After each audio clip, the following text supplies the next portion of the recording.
Hey friends, and welcome in to A Walk Through the Word, Daily Bread with Crystal Fry. I am your host, Crystal Fry, and friends, buckle up because this episode comes with a trigger warning. Joining me for this week's guest episode is fellow South Carolinian author and speaker, Lester Young. At age 16, Lester lost his mother, and at just 19 years old, he found himself being sentenced to life in prison. Though he grew up in a faith-filled home, it would take years for him to reconnect with God and begin his own path to redemption. In our conversation, Lester and I talk about teenage rebellion and how the sudden and unexpected death of his mother left him lost and making all the wrong choices. We also talk about the testing of faith, how to make a plan, finding freedom while still being behind bars, and the 3 V's to help us understand what to expect on the road ahead. Friends, I am so grateful for Lester's openness and authenticity and how he has chosen to walk with God and impact the lives of so many others. And friends, don't forget, of course, to check out the show notes to connect with Lester through his website and on social media. And you can also check out his books there as well. All right, friends, here we go. God's word is powerful. The missing link is our identity in Christ. When we know who we are and who He created us to be, that is when we can truly walk in freedom. You are never alone. There is hope, and that hope is Jesus Christ.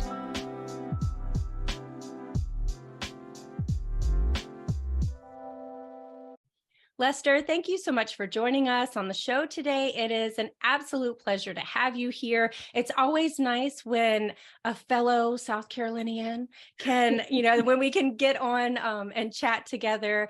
And I love talking to people all over the place and all over the world. It's beautiful, but there's also a lot of beauty in having a homegrown conversation. So I'm so excited to have you. Welcome to the show. Before we get started, for anybody who may not be familiar with you, I will ask that you just give us a little introduction and tell us a little bit about who you are. Oh, nice. Thank you for inviting me to be on your platform today. I really am excited about having this deep dive conversation into what is our daily bread, right? And what does that mean? So just a little bit about me. My name is Lester Young.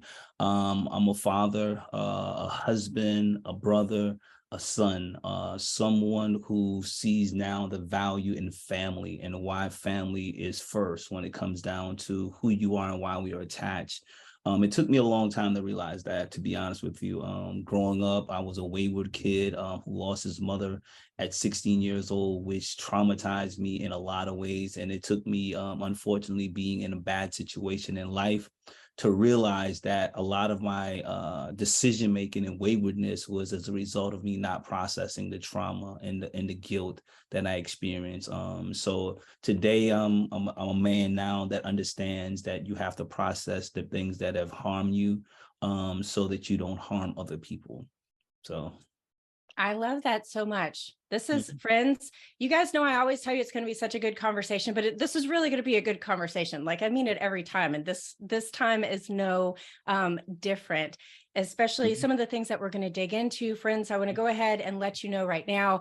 I've talked recently in the solo episodes about the conviction of the Holy Spirit. Friends, if you are listening today and you feel that tug and you feel that push and you feel a little bit of that conviction, remember that comes from love. It comes from a place of love. It's not to shame, to blame, to punish. It comes from a place of love and gentle course correction. So I want to go ahead and toss that out there in the beginning. And Lester, as we dive in, I'm going to ask you my favorite question of all the questions that we ever ask. And that is simply, how has your faith impacted your life?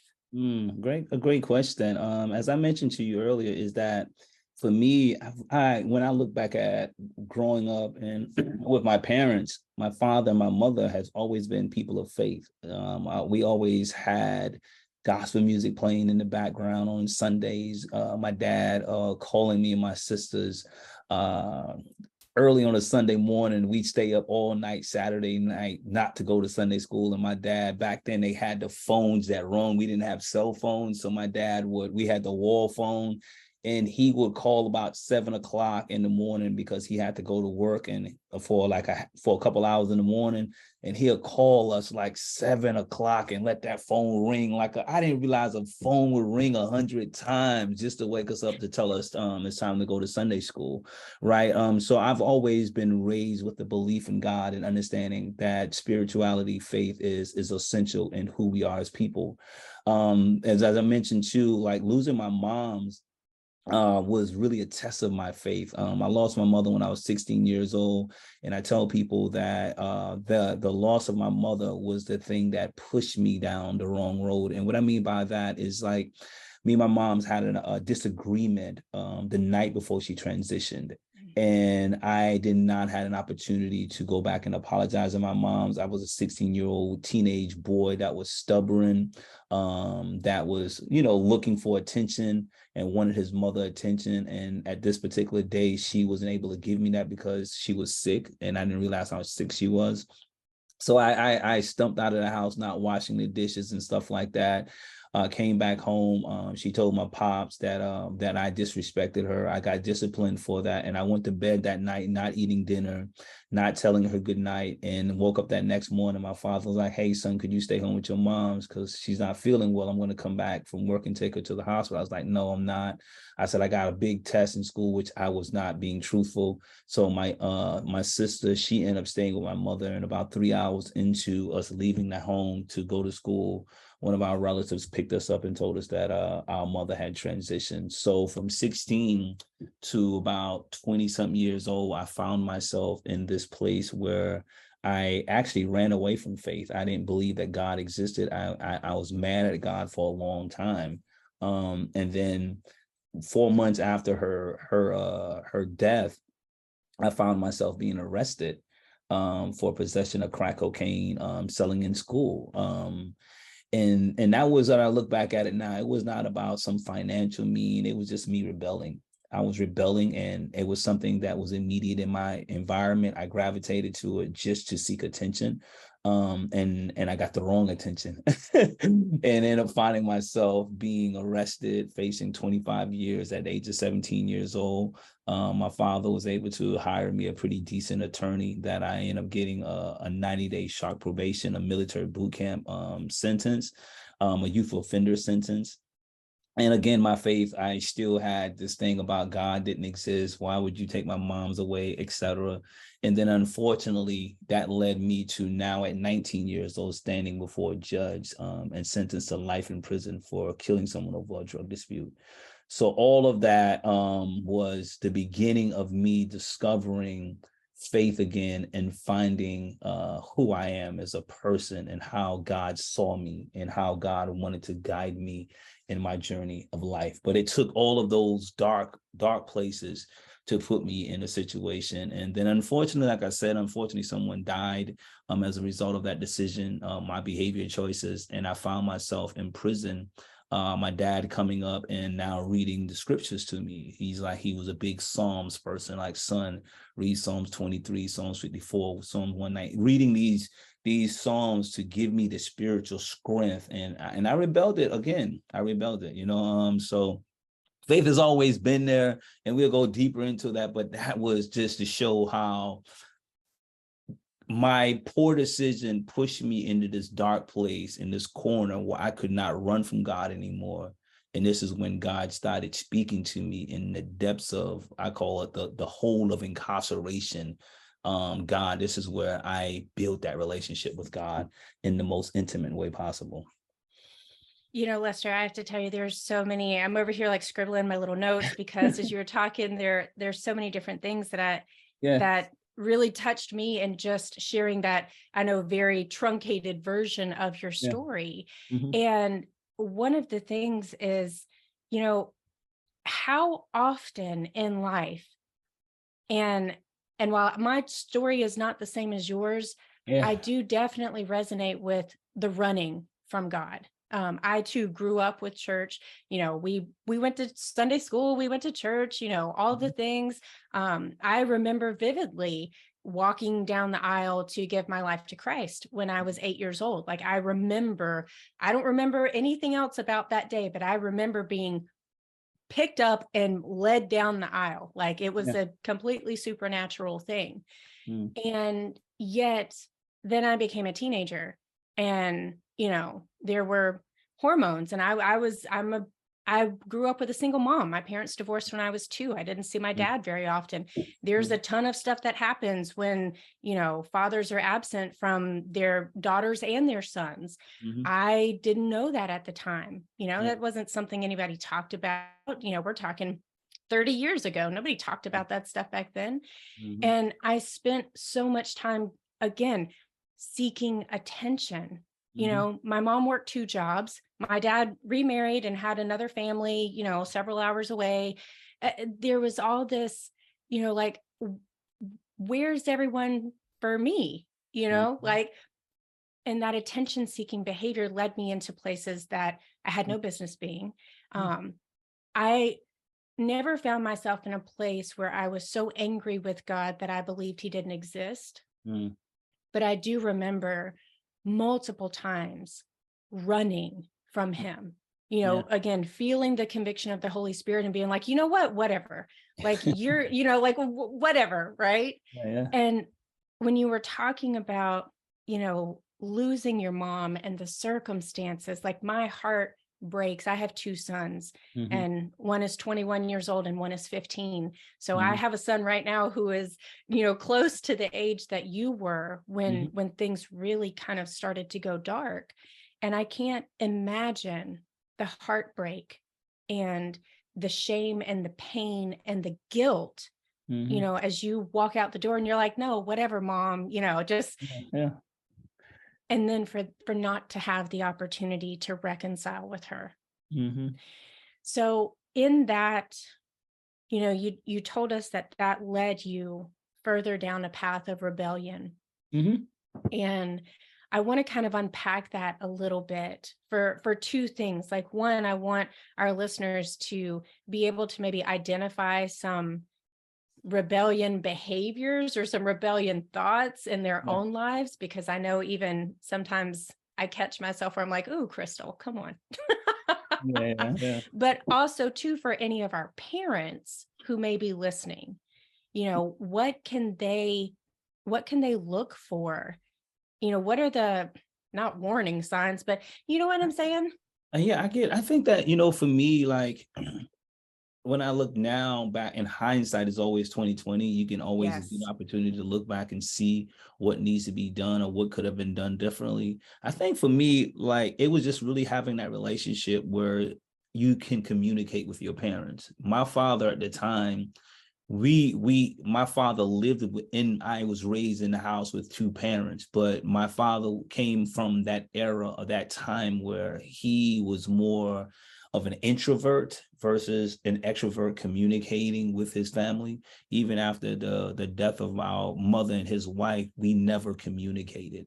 So I always tell parents today, in a lot of the work that I do around helping youth develop a healthy emotional toolkit, is learning how to be able to express yourself, but creating a safe space for them to communicate. And as parents, sometimes, especially when you have lost someone dear to you, we have learned how to just stuff and move. And for me, that's how my father that behavior took place. That's the model that he showed me.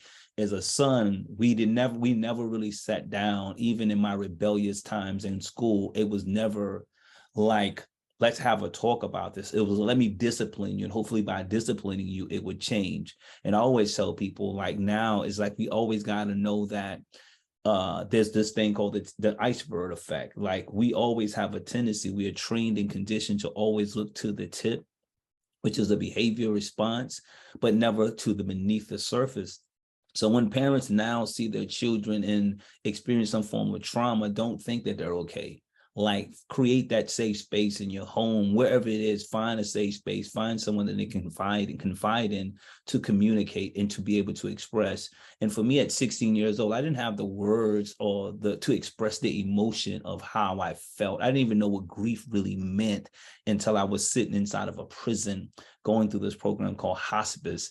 And we're learning the 5 stages of grief, or the 7 stages of grief. And that's when it hit me that it took me, unfortunately, all of these years to to understand what grief was, and anger and the response of that. But it had me sitting in prison. So going back again to having family members and parents, single parents, or even two home parents, create a safe space for your children to be able to express who they are and allow them to share and help them find their sense of expression and how they feel, especially when they've experienced some type of pain or loss, divorce, loss of a loved one, harm, or whatever the case may be. Give them the space to communicate that.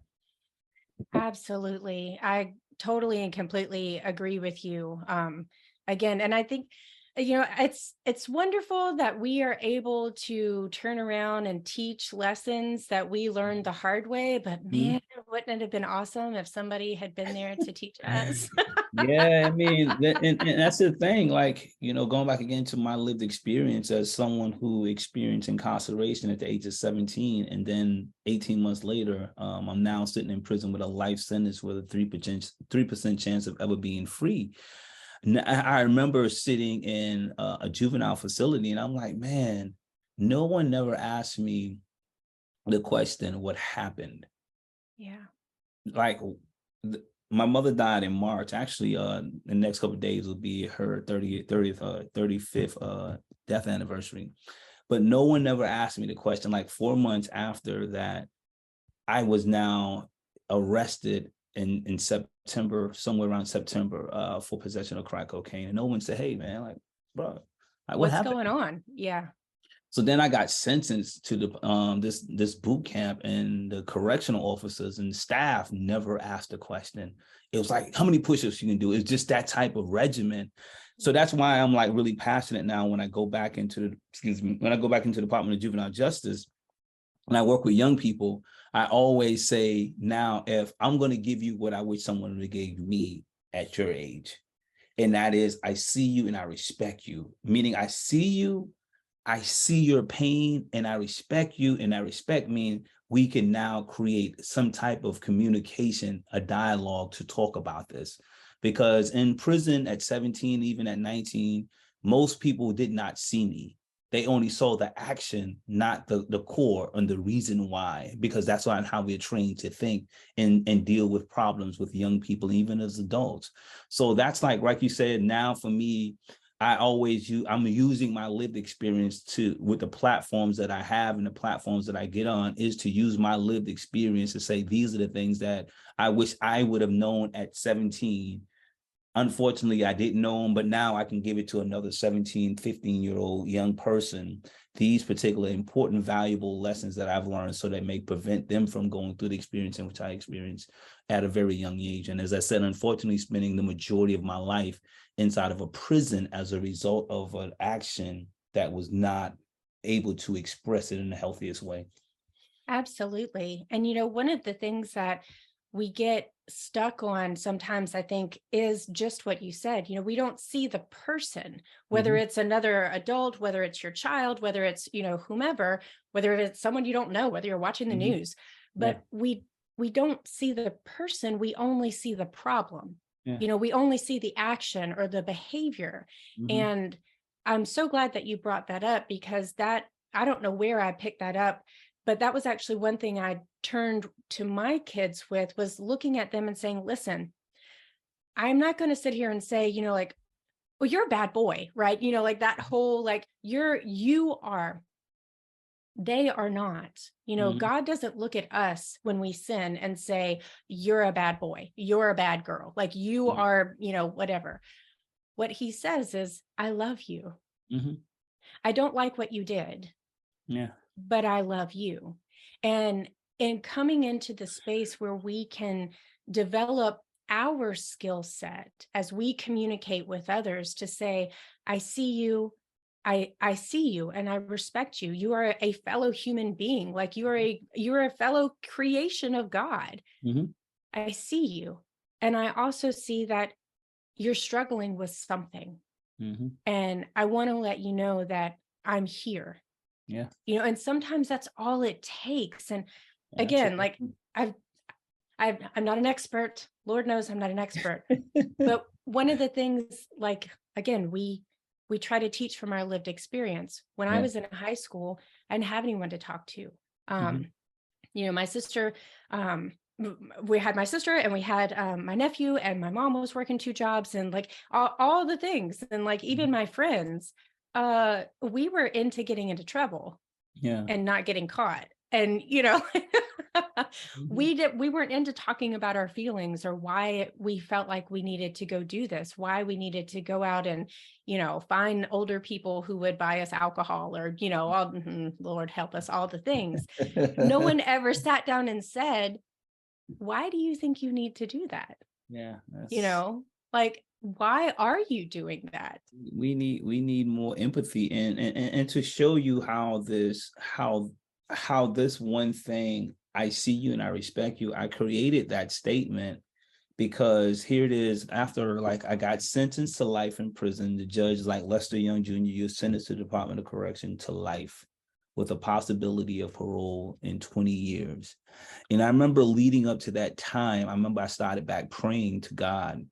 And I was like praying to get delivered and not found guilty of this Mhm, particular crime, which I knew I committed, right? And I was asking God to forgive me, and the jury came back with a verdict of guilty. mhm, And I felt at that moment, I remember saying, like, why God? Like, you failed me again. You took my mother. Now here it is. I finally came to you, um, asking you for forgiveness, and you allowed this to happen. And I remember going back into my cell at the county, in the county jail, and I remember this guy. He was an elder guy inside of the block, the dorm, the cell block with me. And he saw me. He was like, "What happened?" I said, "Man, they found me guilty." He was like, "Wow," He said, and I just like I stopped talking. I remember going back into my room or the bunk, and I laid down. And for about 2 days, I was very depressed, like extremely depressed. Wasn't eating, doing nothing. And this guy, I call him Shorty, he came to the cell, and he was like, he said, "Young brother," he said, "we got prayer downstairs," because I used to pray every night and every morning together. And I used to be a part of that prayer prior to me getting sentenced. But for the last couple of days, I wasn't coming down to pray. And he came to get me. He was like, "It's time to pray." I said, "Man, I'm not praying no more." And he sat on the bunk, and he says that you have to understand, Lester. He was speaking to me. He said, "You have to understand that God will test you." He said, "Many people say that they believe in God and think that they will not be tested." He said, "This is a test from God," because he said, "If God would have given you what you want, do you honestly think that you was prepared and ready to go into the world again after just sitting for a couple months in this system?" And I was like, "Yeah, I was ready." He was like, "No, you're not ready." So I'm saying this to say that God, when we're talking about faith, faith is something that will be tested. Faith is something that is gonna, when you say that God, "Oh God, I need you, I ask for forgiveness," God is going to give you these things, but that doesn't mean that He's going to remove the challenges from you. And I realize this, Crystal, is that God and how He works, we have to move our human perception of how God works. We can't phantom how God power and how He shapes us, right? So when this guy mentioned that to me, I remember leaving the county, and then went up into South Carolina Department of Correction, and I started back praying and doing different things. And a prison chaplain, his name is Robert Scotland. He called me in his office one day, and he was like, "Lester, come here." And I was like, "Yes, sir." He was like, "What is your plan for your life?" I was like, "What's my plan for my life, man? I'm going to die in prison. Like, I got a life sentence at 19 years old. Like, I may die in prison, chaplain." And he said that, "What is your plan? What is the plan? Everyone's going to die." You know what I'm saying? And he challenged me. And that's when for the first time, I had a person outside of my father said, "I see you and I respect you. I see your pain. I see the battle that you're having with your faith and your circumstances. But I want to let you know I respect you. But in this, you have to know that God is going to create something. He's going to use this bad, and it may be a long stretch, but it's going to be something good out of this. You know what I'm saying? And so he gave me this book called As a Man Thinketh, So Is He by James Allen. And it was about understanding how our mind, we plant these seeds of doubt, and all of these things in our minds are like gardens, and what we plant, it actually grows. So for many years, I was planting all the wrong seeds. I was planting the seeds that was killing my faith, killing my hope, killing my belief in God. And now I had to uproot these negative thoughts and started cultivating the seeds of love and faith and resilience and forgiveness and redemption and empathy and sympathy. I had to start planting those seeds in my mind. And from that, that's when my journey, my life completely changed. That my life sentence no longer became a hellish situation for me of a hell environment.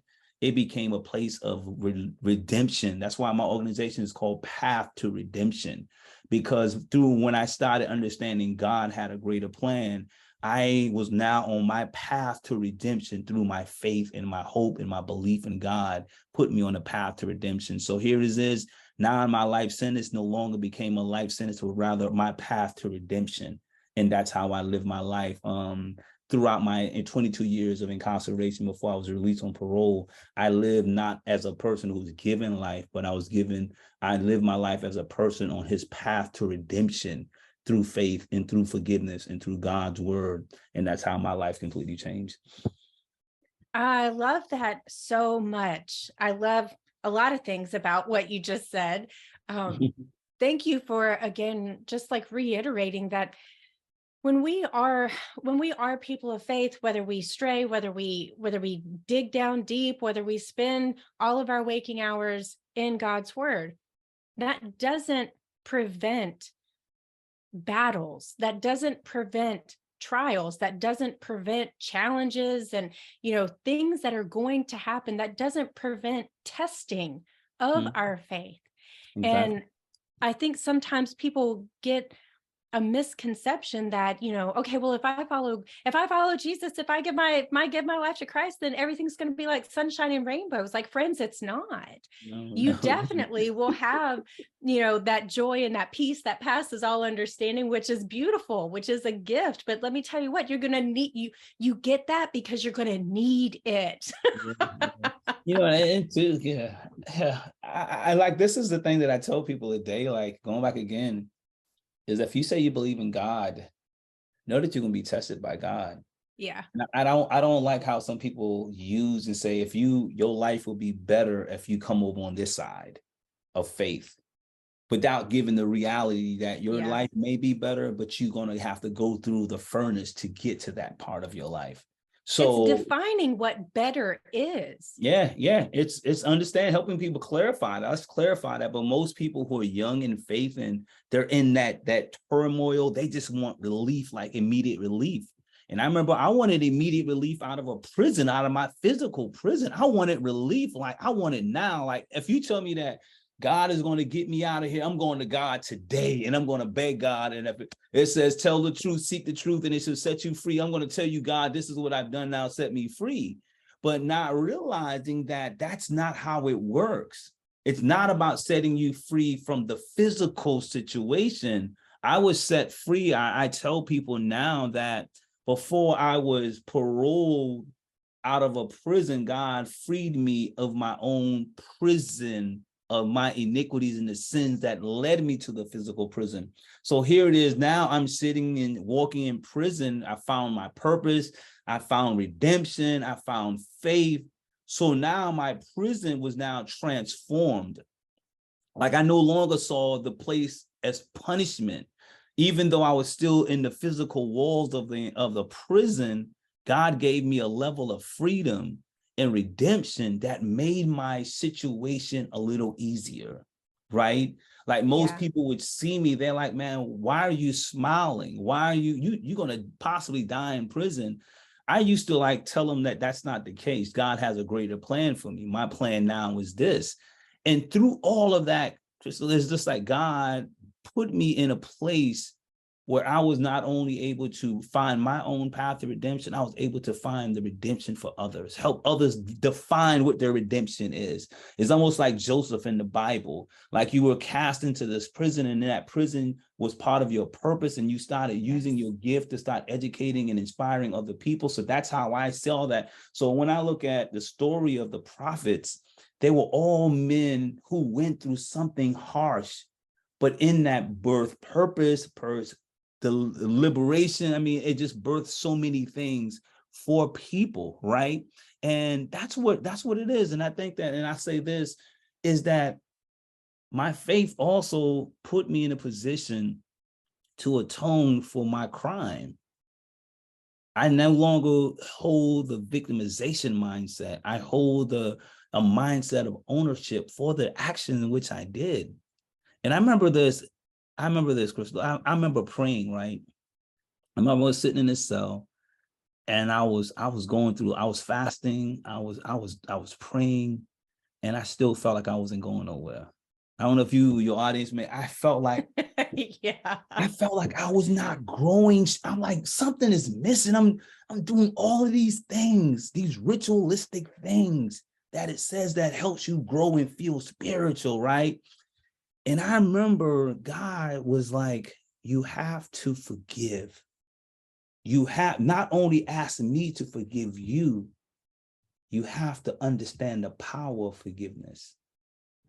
And I was like, what the heck? Right? And in this, Crystal, like I remember in my cell, a book came under my door on forgiveness. Around the same time, I'm struggling with this. And it was about forgiving yourself, seeking forgiveness of those who harm you, forgiving those who harm you. We got the other one.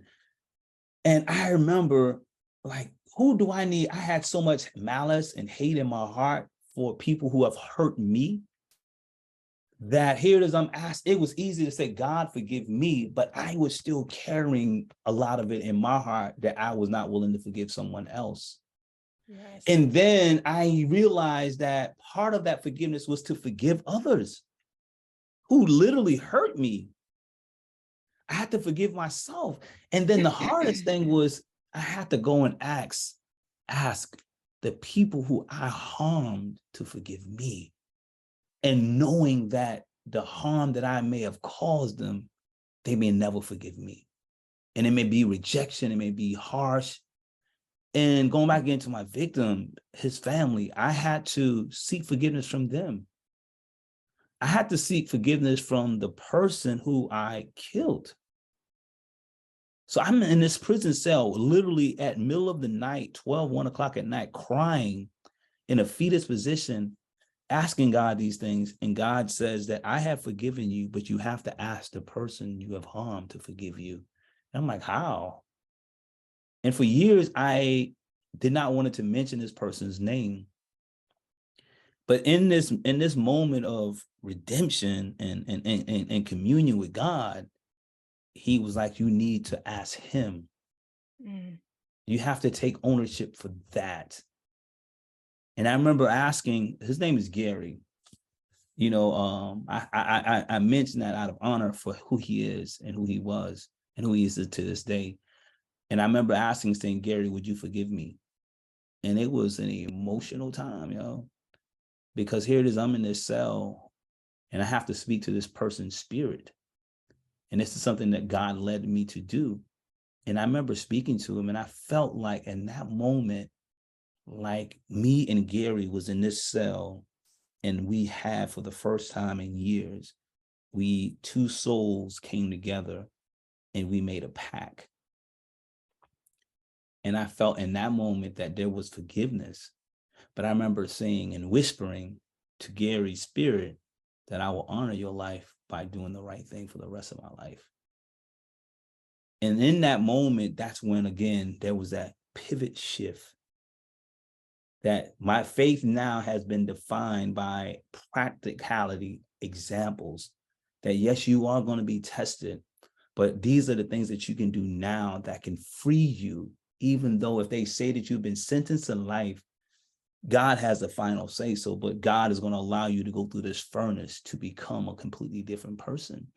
And in those moments, there is the reason why I'm here, not in a prison cell, talking to you. I'm home, been home 8 years now, have received have gotten paroled in 2014.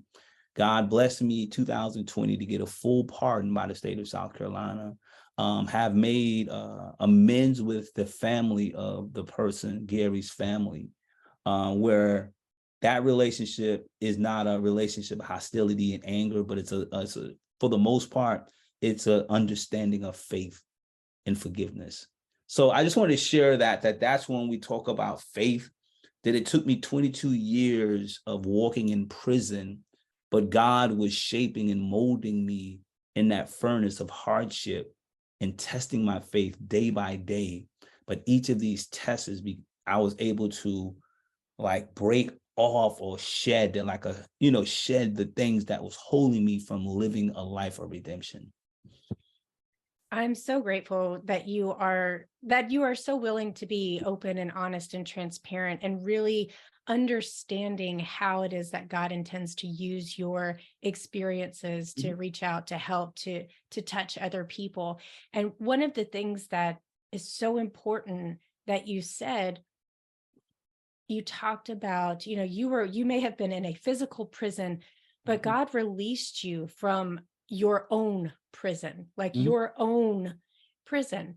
And that enabled you to begin not only your own path to redemption, but helping others to walk down their path to redemption. And that's one of the things that I want all of our listeners to really grab hold of, the fact that no matter where you are in life, no matter what your situation is, where you find yourself, what you're facing, all of the things, you have a choice on how you are going to view what you're facing. You can absolutely look at it as, well, to your point, I'm going to die in prison. I got sentenced to life. I don't have a plan because this is what it is. This is what it is. Yeah. Or you can look at it from the perspective of, all right, I'm here. God, what will you have me do while I'm here?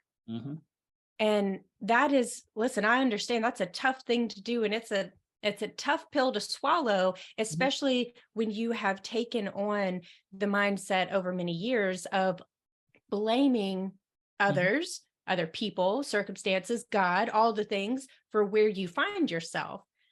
I realize that it's, that's a difficult thing to do. Again, friends, I don't talk about anything that I'm not guilty of, but we have to understand that we do have a choice. And regardless of what our past choices have been and where they have brought us right now in this moment, you have a choice of what you're going to do.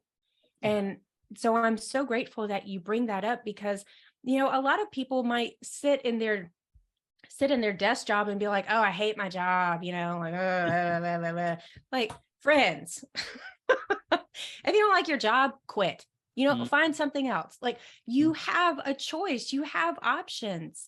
And that is the same no matter where you find yourself. Like, if you are drawing breath in your lungs, you have control over what you are going to do. You have control over your mindset. You have that control. Yeah, mindset is important. There's two things that I look now back at what was very pivotal for me was mindset shift, and having a vision for my life. He who without a vision was doomed to perish, right? Yes. And then a man's gift will make room for him, right? So these two things, it's like when you said like a person finds himself in a situation where they're in a place where they're not happy. You have to understand that, like, for me being in prison, the reason why I was unhappy the first couple of years in prison, because I was not living out my gift. I was not living within my purpose. Not only that, even before I went to prison, I was miserable. I made money, had nice things, but I was still unhappy. I was buying expensive things to cover up a pain that that was there, that no material thing could have quenched that thirst and that feeling. It was only through me going through a furnace of trials and tribulations and having a choice to say, you know what, I'm going to take this moment to do some maintenance. I'm going to do some maintenance on me. And that was the first maintenance thing. I needed to have a renewal of my thinking. And I had to stop seeing things as just problems, but also asking what is the purpose behind them, being more solution driven versus only focusing on the problem. And when I started doing that started shifting. Like, I no longer started seeing prison as a bad place. And in this faith, I want to mention faith again, is faith leads to gratitude. And I started, because I started doing a journal of gratitude every morning, every night. Every day I would write 5 to 10 things down I was grateful for in prison. And over a course of time, that shifted my perception. I no longer focus, because as a man thinketh, so is he. And whatever you plant in your mind, if you plant seeds of gratitude, you will start seeing things every day in your life that you are grateful for. If you plant seeds of ungratefulness, you will find things that will confirm that state of mind. So I knew that I needed to change, had a renewal of thinking, and that was starting with gratitude. Every morning, God, thank you for this. Thank you for that. Thank you for me being in prison. Thank you for this opportunity. Thank you for the water I'm drinking. Thank you for the ink pen that I have. Thank you for blessing me with a notebook, because there are people in the world that don't have either these two simple items. No clean water. I was not, even though I was in prison, I was not drinking out of a toilet, out of a pond, out of a creek. I was drinking clean water. So that's where it starts, is having a gratitude. Faith leads to gratitude. Faith leads to vision. And now in that, I started having this vision like, yo, one day I'm going to get out of prison. And when I get out of prison, this is what I'm going to do. And that vision started from a small seed, and it continued to grow into something huge that it engulfed me. Now, here is in prison, every day I was walking towards my destiny, my purpose, my vision in prison with faith. Yes. My classes that I taught in prison were all preparing me to be on this stage of freedom today. Like the books I've written 4 books, and people say, like, what do you have time to write these books? I said that those books were written in prison. I taught them in prison. I taught these things because it was part of that attached vision. So with faith, without action is no good. So I knew that I had to have faith. Remember, mindset shift, vision, and then now the vision, it says that write the vision down and then do what? Chase it. Yes. So that was the action. My action now is that I'm going to keep chasing my vision of being this person on the outside. But until then, I'm going to build the person I need to become inside. So I taught classes. That's all I did in prison, was teach. I love that. So those are the 3 things when we're talking about faith. Faith is just about gratitude, mind shift, having that vision. And then it says, write the vision down and then chase it. That means that faith is not just about being idle. There's action, is a verb that you have to put in motion to change your situation. Absolutely. Absolutely. I remember when I started my gratitude practice, and my mental state, my self-talk was horrible. I mean, I said stuff to myself all day long that I would never say to any other human being. Like, you don't talk to people like that, but I surely did talk to myself like that all day, every day. And like, I reached that breaking point where, like, something's got to give. Like, I'm so miserable. Like, everything looks perfect because that's the way I want it to look, but I am so miserable. Like, I don't want to do this. And that was one of the first steps for me, was this gratitude practice. And I don't even know what book I read that was like, you should do this, and I was like, great. What am I going to be grateful for? I mean, I just had such this sour state of mind, and like, okay, you want me to come up with 5 things? 5 things. Yeah, I'm looking. I don't see anything, like, that's where I was. Yeah. And I had to start. And friends, that's one of the things I want to emphasize, is that you don't decide and then it's magically happens and it's all better. Like Lester has said over and over again, like you will walk through the trials. Like you have to go through this. Mhm. And it started with, I'm not grateful for anything. Yeah, yeah. And now today, every morning when I wake up, my first thought is, oh, thank you. Mhm. It's an immediate thing. God, you woke me up today. Thank you. I guess you have something for me to do today. So let's get it. Like, what are we doing today? Mhm. But I'm in a place now where everything, I can look around, I can go outside, I can look at anything and everything from the grass to the flowers to the pollen right now, which Oh my does God. not like me at all. Me either. But I am grateful for the pollen because I love the springtime. And without the pollen, we don't get, we don't get to see the trees sprout new leaves. We don't get to see the grass turn green. We don't get to see all Mhm. of these things. So, and even looking at things like having a trial that you're facing, Mhm. asking, like, God, thank you for allowing me to endure this. Thank you for the strength to walk through this. Thank you that I don't have to go through this by myself. Yeah. Like, yeah, I may be uncomfortable and it may be hard, but thank you that I'm not doing it by myself. Thank you that you're here with me while we go through this. And Now, it changes everything. I will say this before we conclude. Is that I have this, what someone told me this like a while back, and it's called when we talk about faith, I'll leave this with your audience. It's called the 3 V's. The 3 V's. And it stands for vision, valley, victory. When you look at the scripture, you will see every prophet God gave every man, every woman in the Bible or religious text a vision. It was there. And in this vision, this is faith, is that you have, with faith, God will give you a vision for your life. And in this vision, you move to the next stage, which is called the valley. Psalms 23, I walk through the valley of the shadow of death, I fear no evil, right? When you look from the beginning to the end of the books, every prophet of God had the vision, and they all went through a valley of hardships and trials. But in that valley, we move to the third, which is called victory. Yes. Victory of breaking out of these strongholds, these imprisonments, breaking out of these things at victory, and then you repeat the cycle all over again. Yes. So we have to understand faith is the umbrella, and under that you have a vision. Every person in the books of God had a vision for their life. God gave them that vision. And every person that walked on this earth before us, during us, with us, and even after us will have a valley that they would have to walk in. Yes. And in that, as I said, Psalm 20, I walk through the valley of the shadow of death. With that rod and that staff, it comforts me.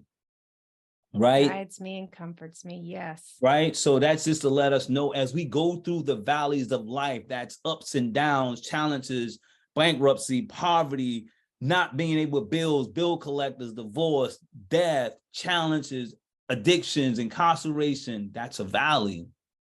The valley is not meant to you to die in the valley.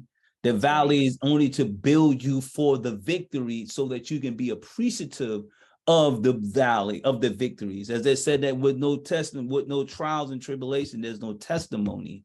That's right. So God has you and I on this mission of us carrying a message to the masses of people. And those who have a greater message, their valleys are a little longer that they have to walk in. And you see some of the prophets of God, they walked for years and years in the valley to reach to their promised land, but they did because God had them go through these challenges of to these different valleys to build them into the people who they needed to be. But their testimony preceded them, and it converted a lot of hearts. So I just wanted to share that before we conclude, is that in faith, that's again my guiding how I see my life. I have a vision for my life, and I know with this vision there was going to be a valley. I'm going to experience a hardship. I'm going to experience something that's going to test me as Job was tested. And I'm, Yes. you know, but he Yes. had victory in the end. So I just want to share that with you. Just as a takeaway, just remember those 3 V's: vision, victory. Vision, value, victory. And with that, you know, God will continue to guide, but you have to have faith as you enter into these 3 phases of your life.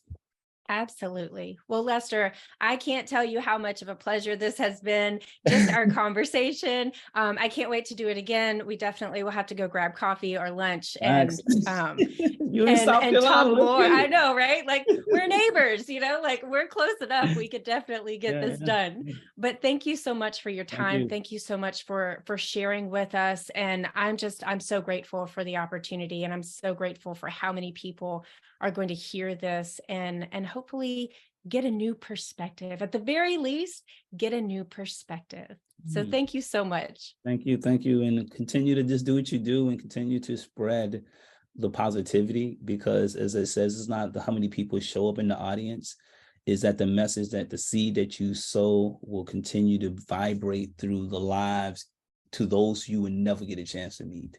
That's the beauty of your gift.